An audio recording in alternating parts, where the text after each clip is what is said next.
What is up, enthusiasts? It is Cedar here, and welcome back to another one of my videos. Today we aren't going to talk about the highest quality of roller coasters necessarily, but the most well-known, the most iconic of all time. I got this video's inspiration of looking at music and movie critics and them talking about their top pieces of all time. A lot of music critics will point at the Beatles and Queen for the top bands of all time, and also how movie critics talk about how movies like Gone with the Wind and The Godfather are the best movies of all time.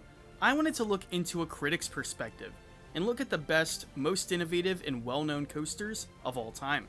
We're going to look at old classics mixed with modern-day thrills that will last a lifetime of memories.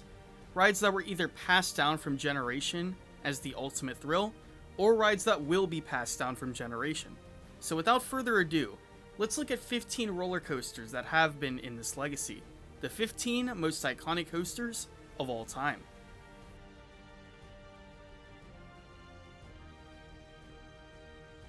Coming in at the number 15 spot, we have Phoenix at Knoebels. Now this is a very iconic coaster because, let's face it, it's an absolutely timeless attraction. This opened up all the way back in the 1940s at a completely different location at a now defunct park and was moved to Pennsylvania, restored, and is restored over the years. To add on to that, it usually makes the top or second or third pick in the top wooden coaster polls. Imagine being a 3-year-old state-of-the-art wooden roller coaster and this old ride beats you. At the number 14 spot, we have Expedition GeForce at Holiday Park in Germany. Our first European pick on this list, this ride really did a lot for Germany. It is the most recognizable roller coaster in not only Germany, but Europe it seems. And after almost 20 years of operation, it still makes the top 10 lists of polls. This is a fan favorite and seems like once again a timeless attraction, and really put Germany on the map as a ride destination.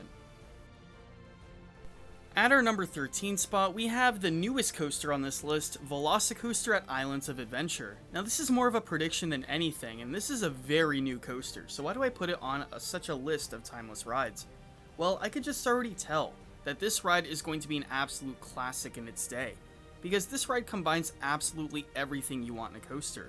It combines the thrill, the G-forces, the theming, and the setting. And I guarantee this is going to be an Orlando landmark for decades to come. At number 12, we have the only defunct coaster on this list. It is Colossus at Magic Mountain. Though Six Flags sought out to remove this ride for an RMC, which might have been the better alternative with the ride's service life being over, this ride was an absolute icon to the area and, well, to the country. Opening up as one of the tallest rides in the world at the time, it continued to be an absolute classic.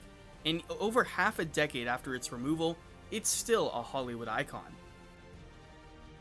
For the number 11 spot, we go overseas once again to talk about the big one at Blackpool Pleasure Beach. After over 30 years of operation, this still remains the tallest ride in the British Isles, and it is a very popular British tourist attraction.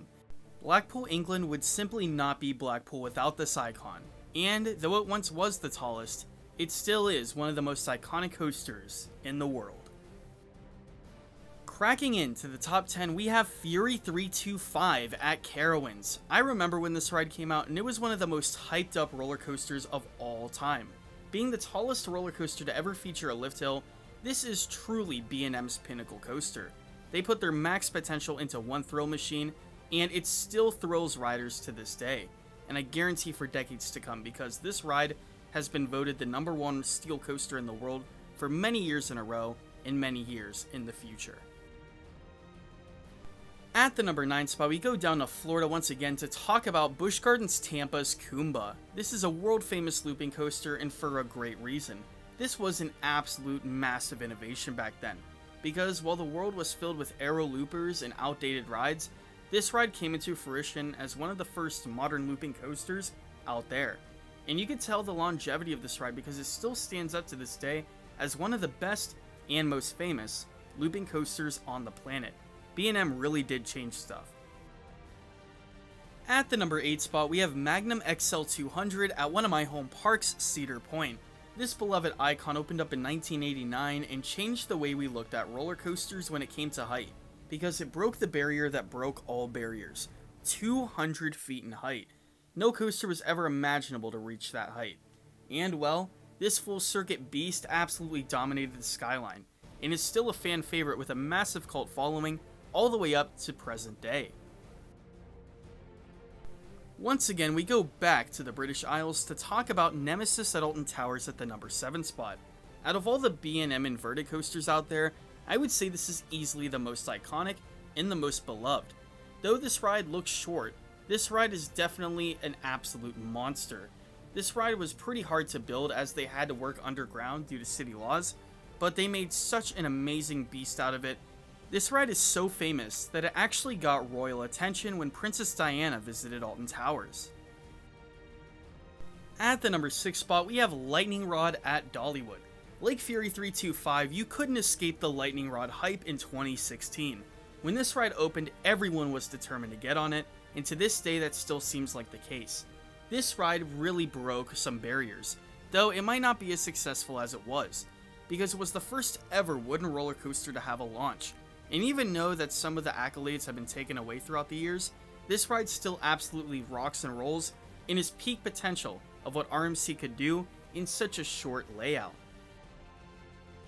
Starting us off at the top 5, we are going to be talking about a roller coaster that changed the way that we rode roller coasters. Maverick at Cedar Point. Yes, this roller coaster was small but extremely mighty. When this roller coaster was announced, many people were doubting it because it wasn't tall, like many of the roller coasters of that era. This ride proved to the world that you don't need height to make a world-class thrill, and it inspired other coasters around the world to focus on layout rather than statistics. At the number 4 spot, the final Cedar Point coaster I will be talking about is Millennium Force. It broke so many records during its heyday, beating the 300-foot barrier like Magnum did with 200. But this ride is just so much more. Even to this day, over 20 years later, it is still many people's number 1. And on the Golden Ticket Awards, it is still the number 2 steel coaster in the world after, like I said, 20 years. It also holds the most consecutive number 1 coaster spots, and is still one of the most iconic, beautiful, and amazing all-around roller coasters that exist to this day. Now let me say, there is a huge gap in between number 4 and number 3 because these next 3 rides are not just iconic, but legendary. And starting off with this trio, we have Space Mountain at Walt Disney World's Magic Kingdom in Orlando, Florida. This ride, what do I even have to say about it? Everyone and their mother knows about this ride.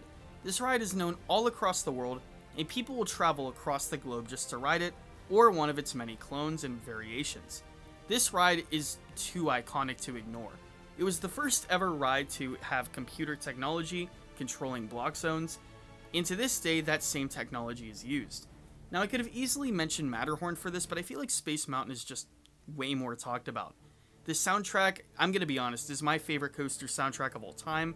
It gives me chills every time, and this ride just feels like an all-around movie. Most of the people I know have ridden this, and it really shows due to its amazing theme, its amazing ride experience, and overall, the absolutely amazing story behind it. Coming in at the number 2 spot is the Beast at Kings Island for being such an unorthodox coaster and one of the greatest and well-known coasters all across the globe. This opened up in the late 70s at not just the tallest, not just the fastest, but also the longest roller coaster in the world at over 7,300 feet in length. Now that is a very long if you don't know. This ride is so long it has to have 2 lift hills to complete its course, and the ride, though not consisting of many thrilling elements, is just pure fun. Even with the birth of new attractions at this park that might necessarily be better, like Diamondback, Banshee, Orion, Mystic Timbers, this ride still stands on its own as the king of Kings Island, a roller coaster that will defy all odds for generations to come. For the number 1 spot, we don't just have a roller coaster icon, but an American icon. One of the most famous attractions in New York City, along with the Empire State Building, the Statue of Liberty, and Times Square, we have Coney Island Luna Park's Cyclone. This ride is just way too iconic. Being in so many TV shows, movies, and commercials, this ride is what people look for when they talk about the classic example of a classic wooden roller coaster. It was very innovative too. This design is so famous, in fact, that many parks all across the world have duplicated it for their own. But nothing can compare to the original. With its old-fashioned design, When people think of that old-fashioned rickety roller coaster, the Cyclone is what comes in mind. Once again, a major icon in New York City, you can't go here without riding the Cyclone. So, that is the end of my video. What did you think about the selection of these rides? Yes, I know I have left a lot of rides out into the imagination, and that's why I might possibly do a part 2 on this. Let me know down in the comments below. Let me know what coasters I was missing, and let me know if you agree with any of my picks. Also, let me know if you've gotten on any of these rides. Let me know down in the comments below, and until next time, this is Cedar Flags, and I will see you all later.